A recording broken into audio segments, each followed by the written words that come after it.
White supremacy, fascism, Nazis have raised their ugly heads right here.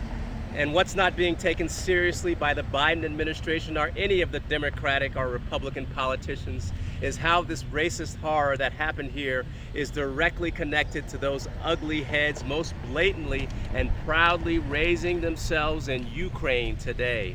Thanks to the billions of dollars in U.S. support given to white supremacist fascists there, like the Azov Battalion, which is now an official part of the Ukrainian military since 2014.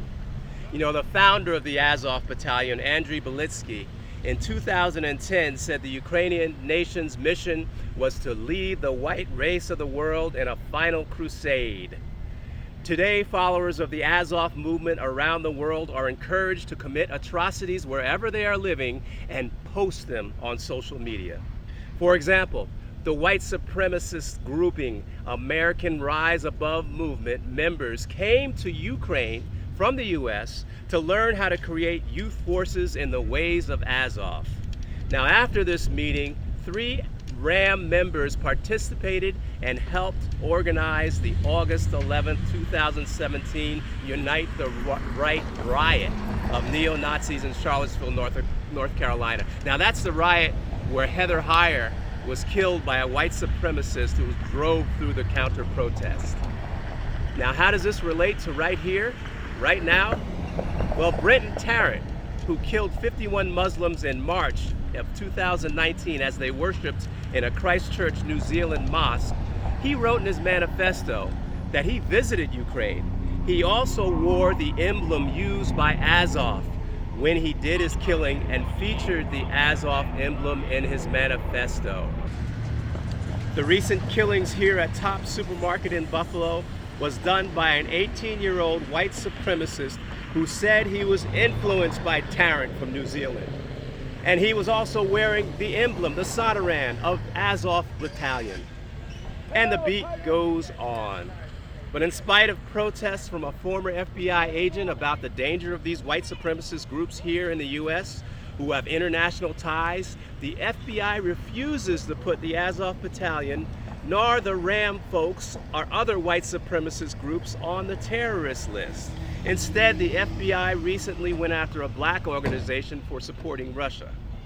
We can't rely on those who don't give a damn about the threat to black and brown people from these fascist groups like the folks here are the folks in Washington who continue to support feeding these monsters with now $70 billion for Ukraine aid from the U.S. Now that's money that we should have for COVID. That, with COVID, by the way, hits black folks 3 times harder. That's money we should use for affordable housing and to fight back inflation. That is impoverishing us all. They don't give a damn about our security or our children's lives. Now, we are at a crucial juncture. What lays before us is the threat of World War III. What lays before us is the threat of unprecedented poverty due to the rise in costs of basic necessities.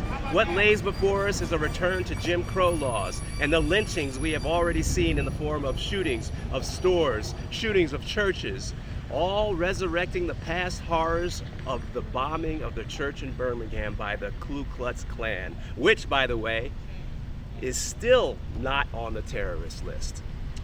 But if we unify our struggles, if we pledge our solidarity to every movement of working and poor persons and persons of color, of women and gender non-conforming and our trans family, of Starbucks and Amazon workers fighting for a union, of Haitian immigrants fighting for their lives along with other immigrant communities, and pledge to never let U.S. imperialist war be allowed to decimate our class and our struggle.